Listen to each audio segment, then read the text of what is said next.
Assalamualaikum warahmatullahi wabarakatuh. Thank you buat teman-teman semua yang masih support channel ini. Jangan lupa like, comment, share, subscribe, dan klik tombol loncengnya biar nggak ketinggalan video terbaru lainnya. Ingat, subscribe itu gratis. Oke teman-teman, selamat datang dan selamat bergabung di channel Binaris ID. Nah, kali ini kita mau bahas seputar latihan soal untuk persiapan ujian P3K 2024 khusus buat teman-teman dari JF perawat, baik itu perawat terampil maupun ahli pertama. Oke, langsung saja. Nah, kita sebelumnya mau kasih info dulu, kita telah membuka lagi grup belajar atau bimbel P3K Perawat 2024 ya. Ini yang kedua kalinya kita buka ya.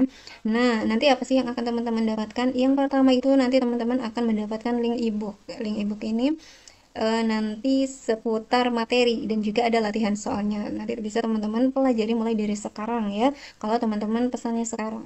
Oke, yang kedua nanti teman-teman juga akan masuk ke dalam grup bimbel ya, dimana grup ini terpisah antara D3 dan NARS. Kemudian yang ketiga nanti teman-teman juga akan mendapatkan tryout, dimana tryout ini soal-soalnya itu terinspirasi dari FR tahun kemarin ya, dan juga kisi-kisi tahun kemarin, sehingga ini bisa menjadi gambaran buat teman-teman untuk mempersiapkan diri menuju ujian P3K 2024 ya. Kemudian yang keempat nanti teman-teman kita juga akan adakan sesi khusus diskusi di Telegram ya, ini untuk membahas seputar FR 2024 karena tahun kemarin juga kita seperti itu, dan dimana Mimin rasa itu juga penting buat kita adakan lagi seperti itu ya. Kemudian yang kelima teman-teman, kita juga akan adakan giveaway ini bagi teman-teman yang khusus telah tergabung di dalam grup bimbel kita ya. Kalau misalkan teman-teman mau tanya-tanya lebih detail ataupun butuh informasi terkait dengan bimbel ya, silahkan teman-teman bisa hubungi kita di nomor WA admin. Soal ke-10. Data subjektif, klien mengatakan nyeri pada dada sebelah kiri. Klien mengatakan nyeri hilang timbul. Klien mengatakan nyeri saat beraktivitas. Data objektif, tampak meringis kesakitan. Tampak gelisah, klien tampak memegangi dada bagian kiri, nyeri skala 6. Analisis masalah belum teratasi. Planningnya intervensi dilanjutkan. Nah, termasuk jenis evaluasi apakah di atas? Apakah A evaluasi awal? Apakah B evaluasi proses? Apakah C evaluasi hasil? Apakah D evaluasi paripurna? Atau E evaluasi akhir? Jawabannya teman-teman.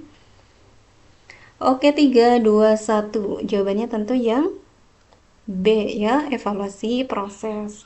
Nah, untuk materi evaluasi keperawatan teman-teman, kita harus juga mempelajari kembali terkait dengan materi ini, karena ini juga sering muncul ya dengan berbagai macam jenis soal dan juga bahasanya ya. Nah, kita harus belajar membuka kembali materi terkait dengan soal evaluasi keperawatan ini. Nah, untuk evaluasi keperawatan kita tahu ada dua jenis evaluasi. Yang pertama ada evaluasi proses atau formatif. Yang kedua ada evaluasi hasil atau sumatif. Nah, apa sih bedanya? Ya, kita coba ulik ini ya.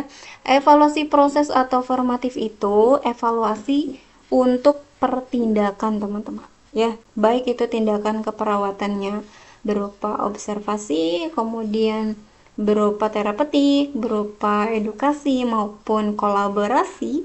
Nah, semua tindakan-tindakan itu harus kita evaluasi. Nah, evaluasi inilah yang disebut dengan evaluasi proses, dimana evaluasi ini juga fokusnya pada etiologi atau penyebabnya.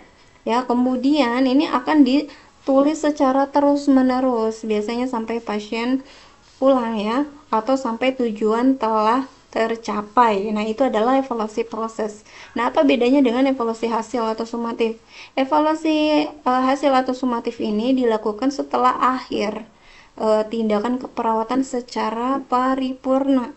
Orientasinya bukan pada etiologinya, tapi orientasinya pada masalah keperawatan atau diagnosa keperawatannya yang kita fokuskan di evaluasi akhir ya. Dimana evaluasi ini menjelaskan berhasil atau enggak. Jadi tindakan yang telah kita lakukan semuanya per diagnosa itu berhasil atau enggak menyelesaikan masalah tersebut, gangguan-gangguan tersebut ya. Kemudian rekapitulasi dan kesimpulan status kesehatan pasien. Nah, di sini juga dijelaskan kesimpulan kesehatan pasiennya itu sudah teratasi atau enggak. Ini juga sama seperti evaluasi proses ya.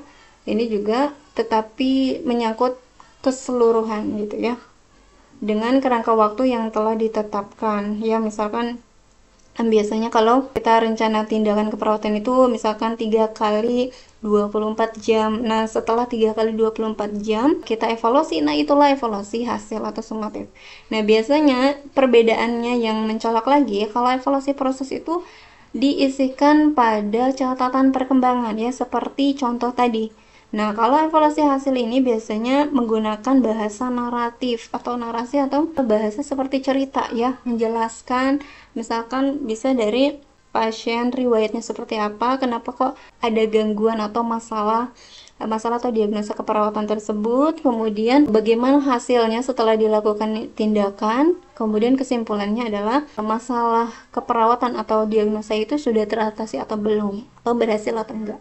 Nah, itu contoh di evaluasi hasil ya. Kalau kita lihat di soal ini, tentu kita langsung bisa menentukan bahwa contoh dari redaksi ini adalah seputar evaluasi proses atau evaluasi formatif ya.